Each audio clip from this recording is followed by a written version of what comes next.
Welcome everyone, join us today as we pay tribute to SHARON TANDY, the South African-born singer whose powerful voice captivated audiences in the 1960s music scene. So let's dive in. SHARON TANDY, born Sharon Finkelstein on the 18th of September 1943 in Johannesburg, South Africa. She was zodiac sign Virgo. SHARON grew up in the predominantly Jewish suburb of Doornfontein by Jewish parents. She showed a passion for music from an early age, singing her first song, a blues tune, at just 18 months old. Despite a challenging and unconventional upbringing, SHARON found herself drawn to music, with her early inspirations including Elvis Presley, Little Richard, and jazz legends like Ella Fitzgerald and Peggy Lee. In South Africa's early rock scene, limited access to international media fostered a unique atmosphere. Jazz coffeehouses hosted sessions with illegal black and white bands, blending cultures despite restrictions. SHARON idolized Elvis, famously seeing Jailhouse Rock 13 times, and enjoyed local bands like the Staccatos, though she preferred rebellious rock and roll.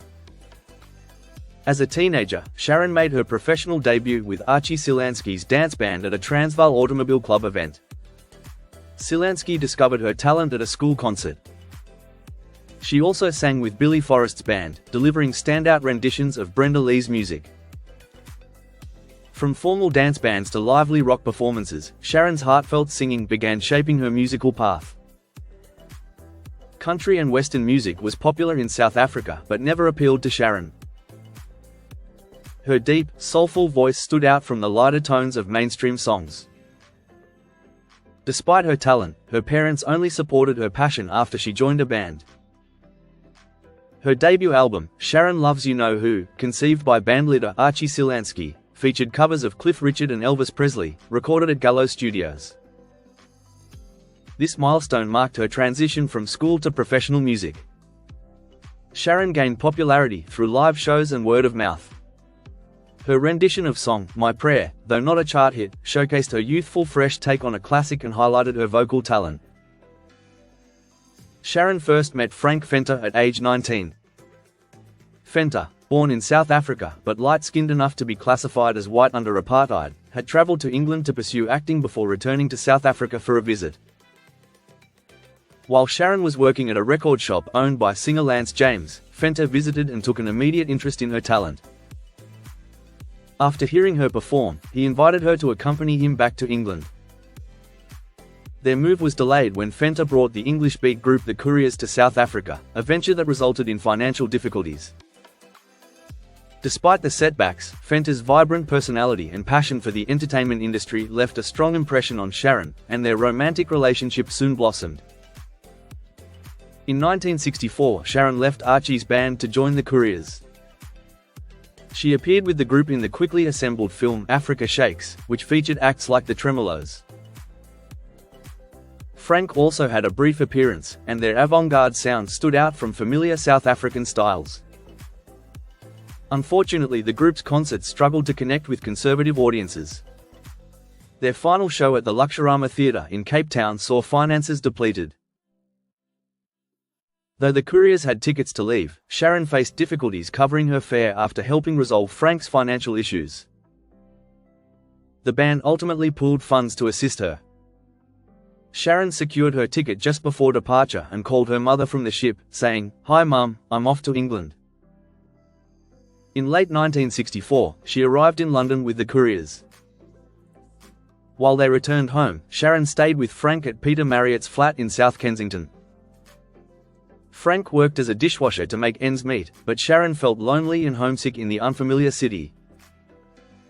Frank's determination proved key, as his music industry connections led to an introduction with Ian Ralphini of Robbins Music. Frank and Ralphini became her managers, securing her a record deal within months. Frank chose her material, and SHARON embraced the opportunities. Before releasing her first Pie Records single, she adopted Tandy as her stage surname, inspired by the South African name Tandy. SHARON quickly gained traction in England, appearing on shows like Thank Your Lucky Stars and Gadzooks. Frank produced her music, arranged photo shoots, and introduced her to industry figures. Despite her shyness, SHARON's career flourished. The couple married but kept it private to maintain her image as a single artist. Influenced by Sandie Shaw, Sharon's style avoided mainstream top 10 material and cabaret performances. She partnered with the Fleur De Lys, a rising British band recruited by Frank, debuting together at the Sonny and Cher show in Finsbury Park. The Fleur De Lys, later featuring Bryn Howarth, Gordon Haskell, and Keith Guster, became key collaborators on her Atlantic singles. In late 1966, Sharon recorded in the US with Booker T and the MGs at Stax, under Tom Dowd's production. The experience transformed her, showcasing Stax's professional yet laid-back process. Tracks from the session were intended for an album, but plans shifted when Sharon joined the Stax Vault European Tour, replacing Carla Thomas.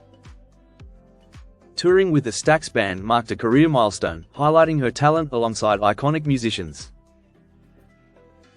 Recording at Stax didn't achieve mainstream success but boosted Sharon's industry credibility. Her stage persona, featuring long black dresses and leather boots, contrasted with her polished photo image and reflected a harder-edged style influenced by the Fleur De Lys. While soul remained central to her repertoire, Sharon embraced psychedelic rock, adapting to late 1960s trends.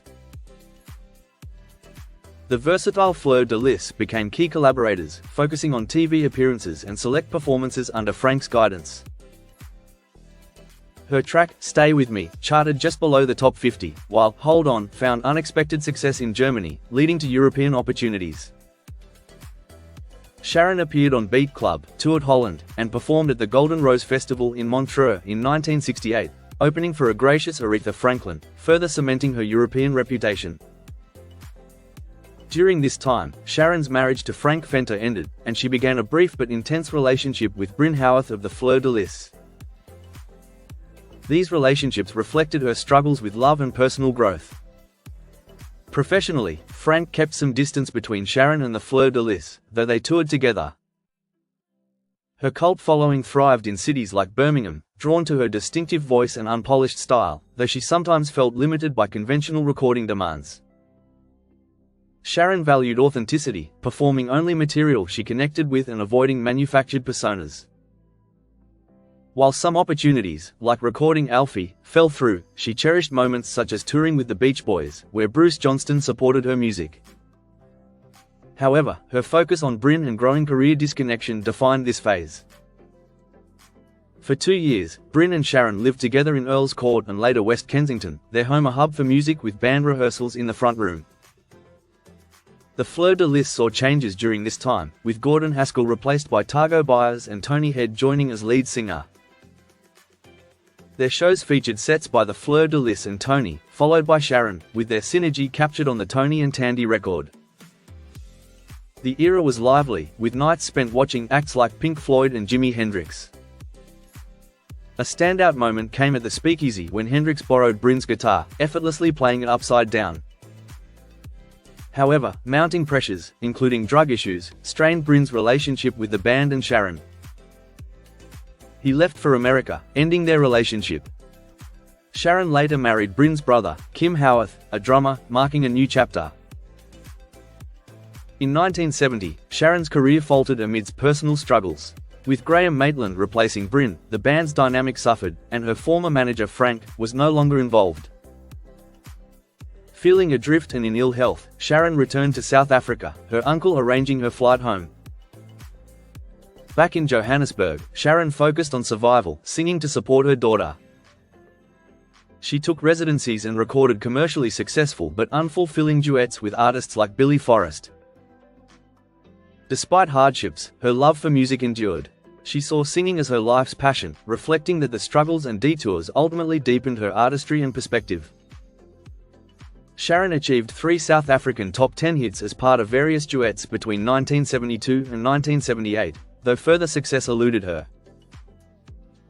In 1989, she appeared as a singer in the South African boxing film Brutal Glory. In 2004, nostalgic interest led to a performance at London's 100 Club, marking a return to the stage after years away from the spotlight. With Sharon radiating enjoyment throughout the whole performance, absolutely loving the opportunity to be singing again. Sadly, on the 21st of March 2015, at the age of 71, Sharon Tandy passed away following a long illness. She was survived by her daughter Wendy Crabb, 3 grandchildren, Lee Marty, Kelly Van der Linde, and Kayla Lee Crabb, and 2 great-grandchildren, Kade and Kenzie Van der Linde. And there you have it. Though Sharon Tandy's star dimmed in later years, her legacy as a pioneering artist with a timeless voice will live on forever. Thank you for joining us. Don't forget to like and subscribe for more videos just like this. Take care and bye for now.